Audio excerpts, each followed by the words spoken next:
একটু গোছালো এবং পরিষ্কার চাই। সে তার শপে এসে একটা সেলফে ময়লা দেখে এবং ব্যাগ অগোছালো অবস্থায় ছিল।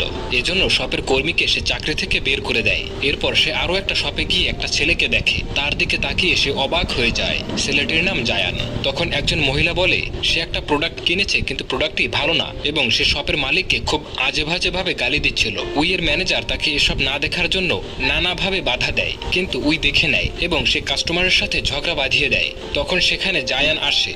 জায়ান এই মহিলাটিকে একটি অফার দেয়, বলে আপনি আমাদের মল থেকে শপিং এবং মেকআপ করলে আপনাকে বিশেষ ডিসকাউন্ট দেওয়া হবে। এসব কথা শুনে মহিলাটি তার ঝগড়া বন্ধ করে ফেলে এবং বলে এই সেলসম্যান অনেক স্মার্ট, সে কত সুন্দরভাবে এই সিচুয়েশনটা হ্যান্ডেল করেছে। উইয়ের ম্যানেজার তাকে বলে এই সেলসম্যানের নাম জায়ান, সে আজই জয়েন করেছে এবং সে তার আগের কোম্পানিতে টপ সেলার ছিল।